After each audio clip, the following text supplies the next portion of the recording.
Beginilah nasib malang seorang gadis yang semua keluarganya dibantai dan ia dijadikan wanita penghibur di warung Mbok Darmi. Di titik terendah, ia berjuang untuk hidup hingga bertemu dengan sosok sang legenda kungfu. Ya adalah bagaimana kisah perjalanan dan endingnya. Untuk itu tak usah berlama-lama, langsung saja siapin kopi udutnya dan sama-sama 1, 2, 3, semongko.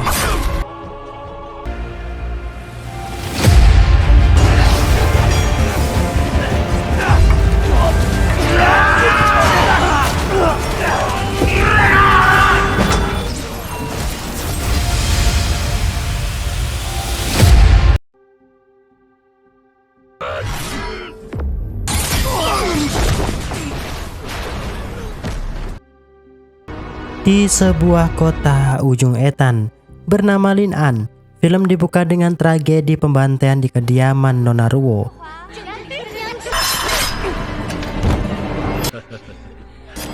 Entah motif apa, Kyu Yun-hye sang paman juga ikut dalam pembantaian tersebut.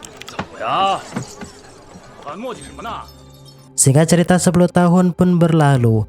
Di sebuah rumah hiburan diperlihatkan gadis bergaun merah yang dipaksa melayani tamu bookingan lewat aplikasi hijau.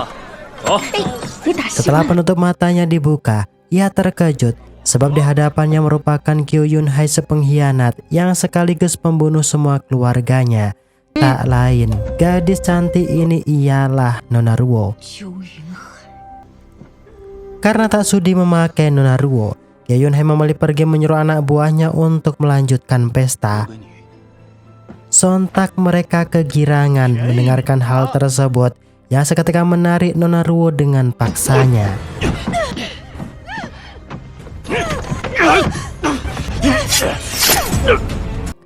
Melihat kawannya tewas, tentu saat itu juga Nona Ruo diburu oleh semua anak buah Kyu Yun-hye.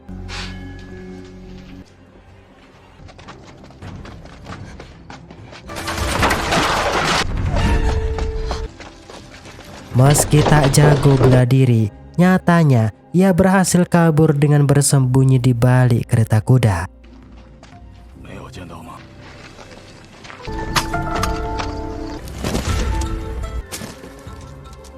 Dalam keadaan lemah terluka, Nona Ruo memutuskan bersembunyi di sebuah rumah terbengkalai.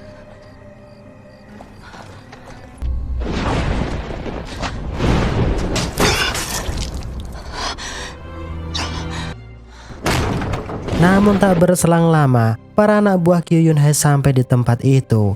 Nona Ruo pun ketakutan dan kembali berlari dari kejaran para anak buah Kyu Yun-hye. Dalam keadaan inilah Nona Ruo terjatuh dan dalam keadaan yang terpojok. Ternyata tempat di samping Nona Ruo terjatuh ada seorang bertapa. Orang itu tak lain pendekar Huang Yoshi, seorang guru legendaris yang sedang berkultivasi. Entah karena iba atau tak mau diganggu, pendekar Huang Yoshi menyerang para pendekar cukup dengan lambaian tangan. Melihat kehebatan tersebut, Nona Ruo memohon pada pendekar Huang Yoshi agar diangkat menjadi muridnya. Nah, di sini pendekar Huang Yoshi memperlihatkan 3 teknik dasar tenaga dalam serta memberikan kekuatannya kepada Nona Ruo. Lalu ia pun menghilang begitu saja tanpa berkata apa-apa. Singkat cerita, keesokan harinya dengan rasa penuh api, Nona Ruo kembali ke tempat bordir dengan tujuan membalaskan dendam atas kematian keluarganya. Dan benar saja, dengan kemampuan tenaga dalamnya saat ini, terlihat pendekar tangan kanan Kyu Yun-hye berhasil ia tumbangkan. Namun di saat hendak menyerang Kyu Yun-hye, jurus Nona Ruo dapat dipatahkan dengan begitu mudah yang ngebuat ia terkapar tak berdaya di sana. Tanpa ampun, Nona Ruo dikeroyok dan dihajar. Di kondisi yang sudah tak berdaya, untungnya tindakan tersebut dihentikan wanita cantik yang bernama Feng Heng. Karena dianggap perempuan biasa, tentu saja Feng Heng akan dijadikan rempeyek oleh mereka semua.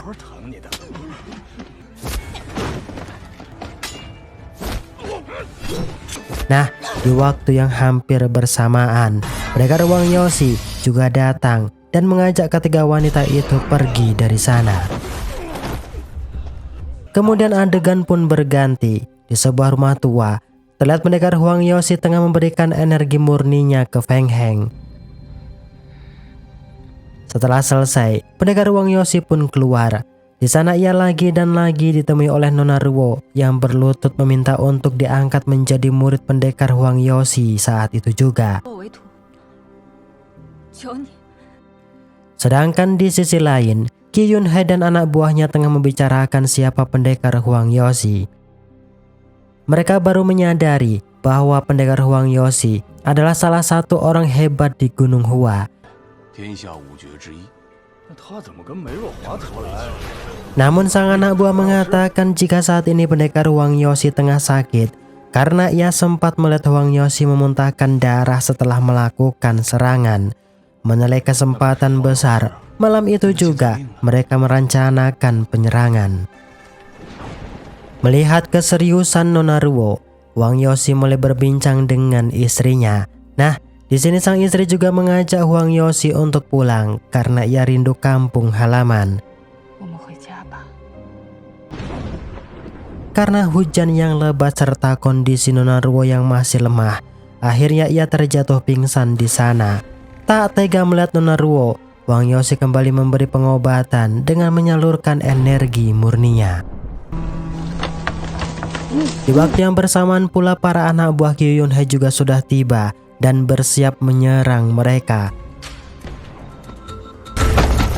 Karena tak tahan mendengar Qi Yunhai dalam kondisi yang masih melemah, ia memberanikan diri keluar untuk melawan Qi Yunhai dan anak buahnya.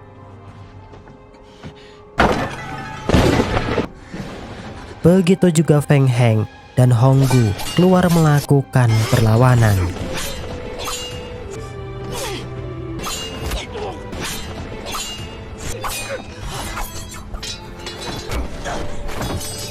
Melihat muridnya dalam bahaya, akhirnya Wang Yoshi turun tangan melakukan serangan. Di sana ia juga menyuruh istri dan kedua wanita itu pergi menunggunya di dermaga.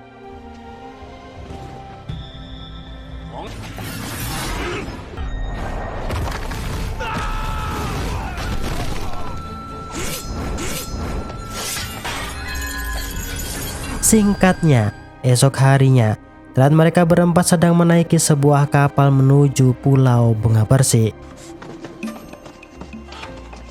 Setelah sampai, Nona Ruo berkenalan dengan beberapa murid dari pendekar Wang Yoshi, yaitu Ling Feng, Chen Shuang Feng, Lu Cheng Feng, dan Wu Ming Feng. Dan Nona Ruo pun mendapatkan nama baru dari sang guru, yaitu Mi Chou Feng.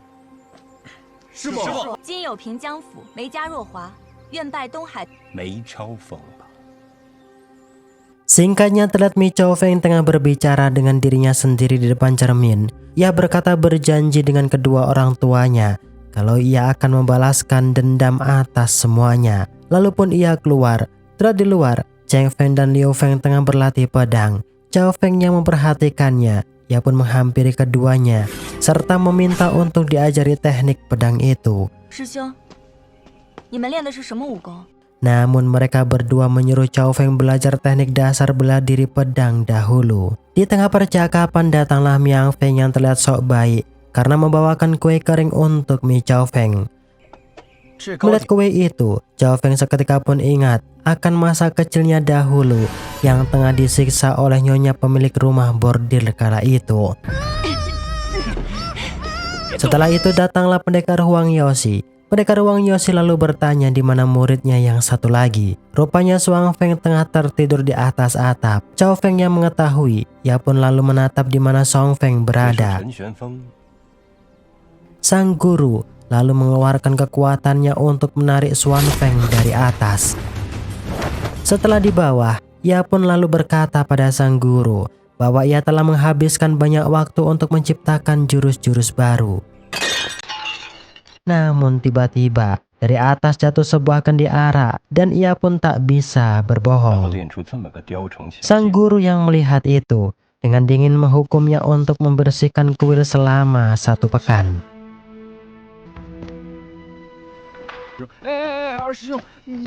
Xuan Feng lalu marah kepada Chong Feng karena dialah Xuan ketahuan. Lalu adegan berpindah, terlihat Chong Feng mendatangi gurunya yang sedang duduk di bawah pohon sakura di ujung pulau. Chong Feng lalu berkata kepada sang guru untuk mengajarinya jurus terkuat di pulau itu. Namun sang guru berkata bahwa ia harus belajar teknik dasar terlebih dahulu. Dan sang guru mengatakan bahwa teknik itu Xuan Feng lah yang paling mahir. Lalu Chong Feng pun pergi dari sana. Tak lama itu terlihat Xuan Feng yang sedang melakukan hukuman dihampiri Chong Feng, yang memohon kepada Xuan Feng agar bisa mengajarinya teknik kungfu. Mendengarkan hal itu, Xuan pun memiliki ide. Ia lalu menyuruh Chong Feng menyapu bunga sakura dengan janji akan mengajarinya teknik kungfu tersebut.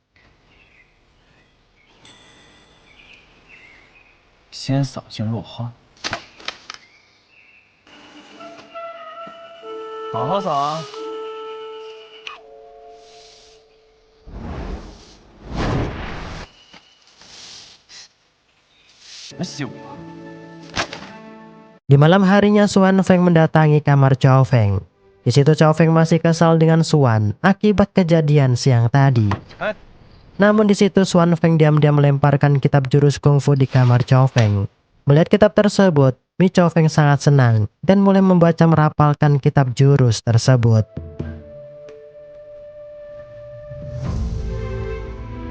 Tak berselang lama keesokan harinya, seluruh murid pendekar Huang Yoshi terlihat tengah berlatih bela diri satu sama lain. Di situ juga terlihat Chong Feng yang sedang berlatih gerakan-gerakan yang dipelajarinya tadi malam. Para murid yang melihatnya berkata dan memberikan semangat, jika belajar sesuatu itu tidak boleh terburu-buru dan harus dengan sabar juga telaten. Di tengah perbincangan itu, tiba-tiba salah satu dari mereka datang dengan membawakan makan siang. Di sini Chen Feng berkata bahwa makanan itu merupakan makanan favorit sang guru. Mi Chong Feng yang mendengarkannya, ia pun langsung membawakan makanan itu untuk sang gurunya.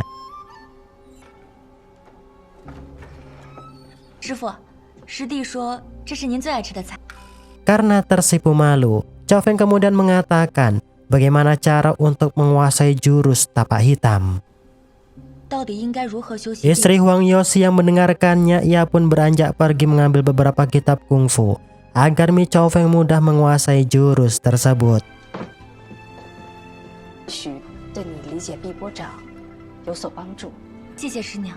Lalu adegan berpindah, terlihat Cheng Feng yang menuju hutan sakura atau disebut dengan formasi bunga persik. Di situ Chong Feng mulai berlatih kungfu yang sudah dipelajari sebelumnya.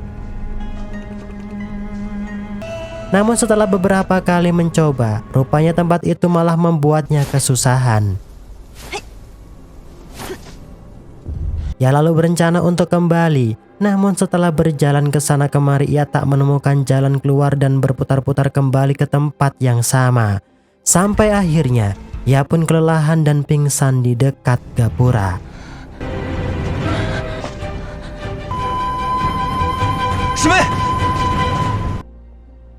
Sedangkan di sisi lain, terlihat pendekar Huang Yoshi berdiri di ujung pulau.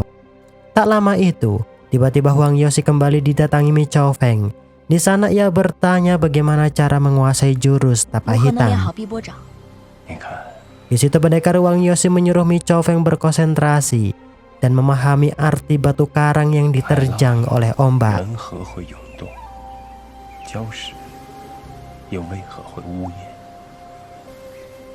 Setelah beberapa lama, Chong Feng yang sudah mulai paham, ia mulai berlatih lagi dengan menari beberapa gerakan.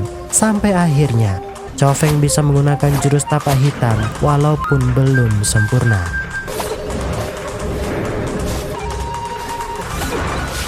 Keesokan harinya terlihat para murid pendekar Huang Yoshi tengah berbincang-bincang di sebuah lorong. Mereka sangat khawatir akan keadaan sang nyonya. Tiba-tiba salah satu dari mereka datang dengan membawa sebuah surat dari seorang yang bernama Ouyang Feng. Surat itu berisikan tentang cara mengobati Heng Feng, yaitu dengan membuatkan pil 9 anggota badan yin. Pil itu dibuat dengan bunga api yang tumbuh di kawah gunung berapi di Pulau Libio. Melihat surat itu, keempat murid pendekar Huang Yoshi pun berencana untuk menuju pulau tersebut. Namun mereka tidak mengajak Chao Feng pergi. Mereka khawatir akan keselamatan Chao Feng karena tempat itu sangatlah berbahaya. Mi Chao Feng yang tahu kakak seperguruannya hendak pergi, tiba-tiba Chao Feng menghadang dan memaksa untuk ikut. Keempat orang itu pun hanya tersenyum dan mengajaknya untuk berangkat bersama. Singkatnya, terlihat mereka pun sampai di Pulau Libio. Pulau itu terlihat sangat mengerikan, tidak ada tanda-tanda makhluk hidup pun di sana. Dan ketika sedang berjalan menyusuri pulau, mereka menyadari jika sedang diintai oleh sesuatu. Dan benar saja, di pulau tersebut mereka bertemu dengan Suan Qianqi yang merupakan tetua pulau tersebut. Di sana mereka mengatakan maksud dan niat di hadapan tetua Sui.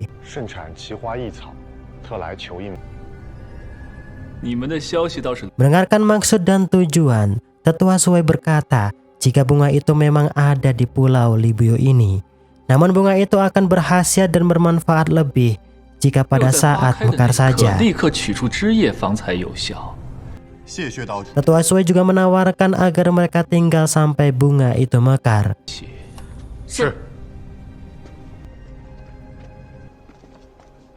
Setelah sampai di kamar, Chao Feng pun mengungkapkan kecurigaan yang ia rasakan kepada teman-temannya.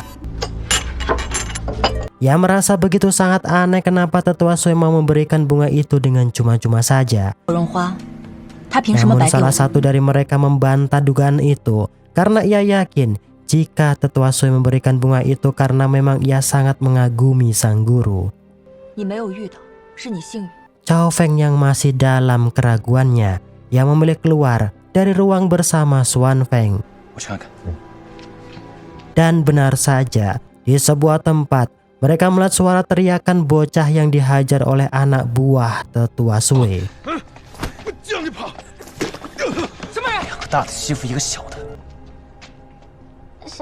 Chao Feng dan Suan Feng yang penasaran, ia pun melontarkan pertanyaan pada Feng Mo Feng.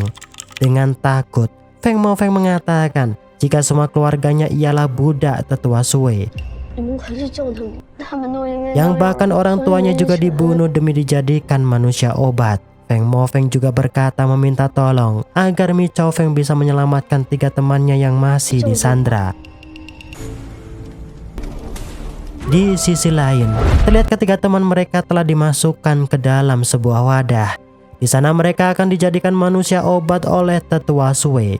Dan benar saja, telah tetua Sui menyuruh anak buahnya untuk memasukkan ramuan ke dalam wadah.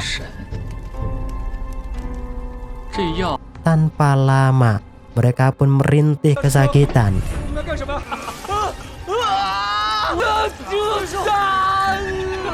Chao Feng dan Suan yang mengetahui temannya dalam bahaya, telah mereka melesatkan serangan bertarung dengan anak buah tetua Sui.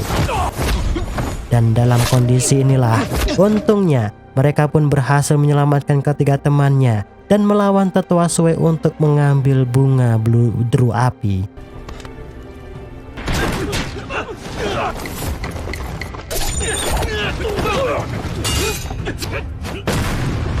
Dengan gagah berani, Mi Chao Feng melawan tetua Sui sendirian dan yang lainnya melawan anak buah tetua Sui.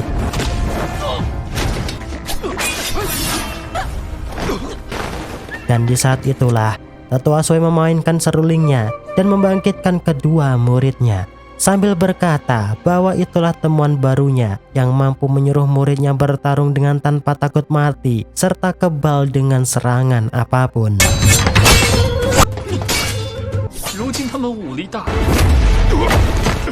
Dengan kegigihan dan kerjasama yang solid, akhirnya mereka mampu menumbangkan kedua pendekar tersebut.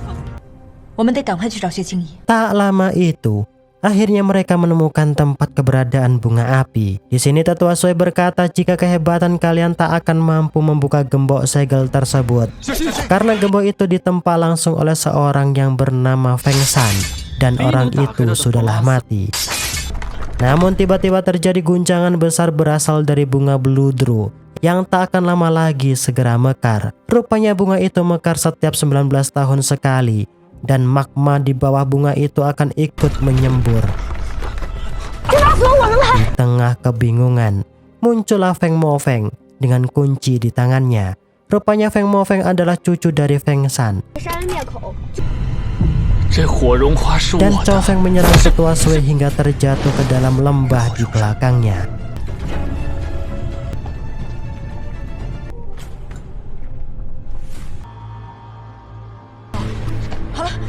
Lalu adegan berpindah di Pulau Bunga Persik. Lihat semua murid tengah disidang oleh pendekar Huang Yoshi. Mereka semua mengaku bersalah karena diam-diam pergi ke Pulau Libyo untuk mengambil sari bunga tersebut. Di sisi lain, terlihat Nyonya Feng Heng tengah meminum sari bunga Bludru yang dibantu oleh Honggu sang pelayan. Kembali ke Huang Yoshi dan murid-muridnya, ia juga bertanya tentang Feng Mofeng. Di situ Cao Feng menjelaskan kalau Feng Mofeng turut berjasa dalam perjalanan itu. Feng Mofeng juga memohon ke guru pendekar Huang Yoshi untuk mengangkatnya sebagai murid. Di tengah suasana itu, tiba-tiba muncul Honggu yang memberikan kabar jika Nyonya Feng Heng telah sembuh berkat sari bunga Bludru tersebut. Sang guru dengan wajah tenangnya ia lalu berkata kepada Feng Mofeng tidak perlu mengganti nama dan sang guru pun pergi dari sana.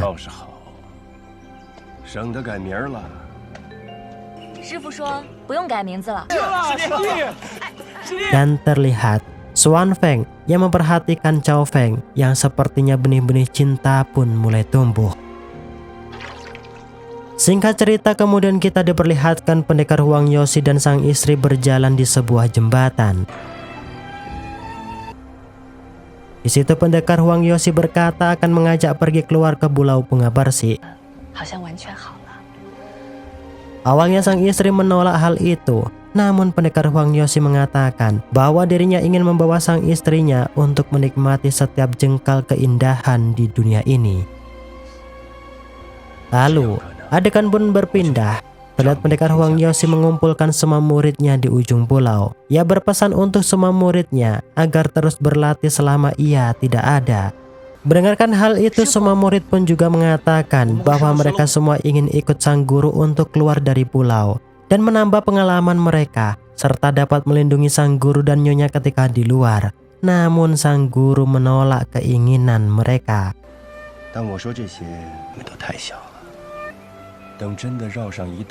Setelah itu, Cao Feng kembali ke kamarnya. Ia lalu memegang leontin yang selalu ia bawa. Di situ ingatannya kembali flashback ke masa kecilnya.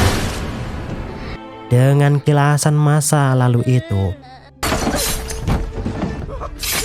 Cao Feng memutuskan untuk menyiapkan tasnya, bersiap pergi keesokan harinya. Namun tak lama kemudian, pintu kamarnya diketuk seseorang. Ternyata yang datang adalah Xuan Feng. Xuan lalu masuk dan mencari sesuatu. Di situ ia menemukan tas Cao Feng yang telah disembunyikan.